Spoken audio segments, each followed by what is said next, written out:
Thank you for taking the time to watch this video today. We are going to create some pretty little rocks with some basic materials from the dollar store. I picked up a 2-pack of metallic markers, fine point. Okay, there's gold and there is silver, which happens to be my favorite, so you're going to see it a lot.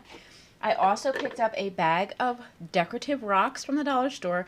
They have this black waxy surface on them, so all I did was take the whole lot of them, put them in a plastic container, add a little bit of dish soap and some boiling hot water till they're all covered.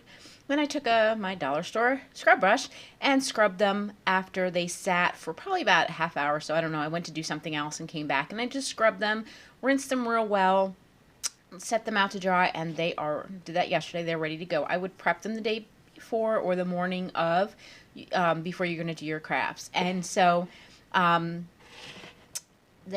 what we've got. We've got markers for this particular segment and some examples. So what you can do is when you're all set to start your decoration, you can do a little bit of sketch on there with a pencil or chalk, some chalk, or a marker, a fine point marker, something like that. Or if you're doing this for the kids, they're making gifts for their teachers at school, or neighbors, or friends, or family members, or whatever. If you can draw the designs, let them paint it or write on it, or you can just freehand anything that you want to do. These, as far as writing, I tend to, freehand it. In this case, when I made the star, for this one I made the heart, I kind of just took the pencil and just kind of drew on it a little bit, so that I could see it. A light colored rock, you'll be able to see this better, but at the dollar store I can only find the black ones, but you can kind of see the pencil markings. So I'm gonna just basically go by what I've drawn already. Real simple. You got a happy face. That's not hard, right? And you can, if you want to make crazy hair on it, or, whatever, depending on the age range of the kids that you're working with, your kids or students, or if you're doing this at, Bible study at a school, at a church, or school project, or Girl Scouts, whatever. You just make whatever, and then from here, all you're going to do is let them dry for a while. If you're using paints, then you're definitely going to want to let them dry for a few hours. I'm using these markers that are kind of like paint-ish. They do have fine point. You can draw on them, but what happens is, and you might see a little bit in here, when I put the finishing touches to it, I kind of smeared it because I didn't wait long enough. It still looks really pretty, and children don't tend to be as picky as I am, but you can just let it set for a bit, before, if you're doing it over a couple days, you can, prep them for the children, and then everybody paints, and then the next day you can do the finishing touches, or they can do the creation, you do the finishing touches later on, after the group session, the class, or whatever. That's totally up to you. I'm going to let this one dry a minute. They're all dry and they're ready to be finished, like these two. I did these the other day. You can pick up at the dollar store Mod Podge. I use the gloss quite a bit. They also sometimes carry matte, which will leave a finish that's a little bit not as shiny, but I happen to like this. So I've put some on a lid already. I got some storage containers from the dollar store and for my crafts, and this is a lid from one of the containers. So I just put a little bit in there, and I also, while I was there, picked up a 5-pack of paintbrushes. They come in 5 different sizes. This is one out of the pack. I've already got some stuff on it, but just to show you real quick.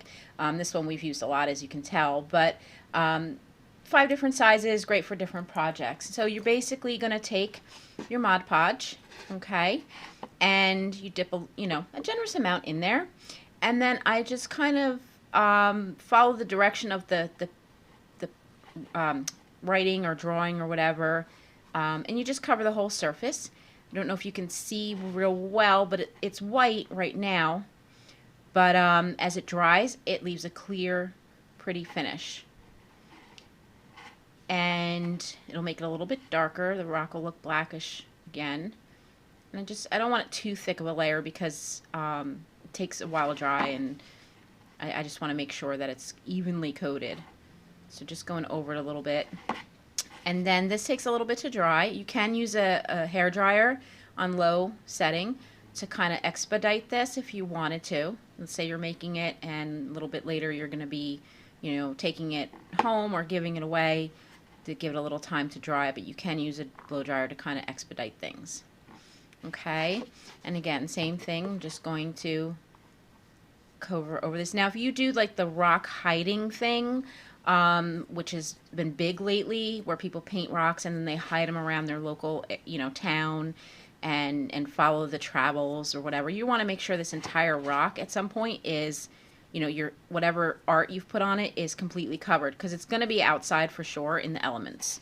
Or if you're putting it in your garden, again, you're going to want to make sure that it's completely covered. This particular stuff, Mod Podge, is great if you're sealing a puzzle that you've done and you want to keep it, stuff like that. It's a great little thing, and it doesn't cost much. Like I said, I got 2 different kind at the dollar store, so there you go. And then we're gonna let them dry for a bit. Now, this is a rock I did the other day. I was experimenting, and I'll do a video with a better example. But if you can see, it's got a bit of a shine to it. I've already finished this one. It's nice and dry. You can see where I didn't finish it. Back here, I'm not really all that worried about. The back, see how it's not shiny? I didn't bother with the back. And but it protects your art. So it's a great, you know, great little project for kids. I would say the only part you really have to worry about, the children being too small, is the cleaning the rocks with the boiling hot water. So I'd recommend an adult do that.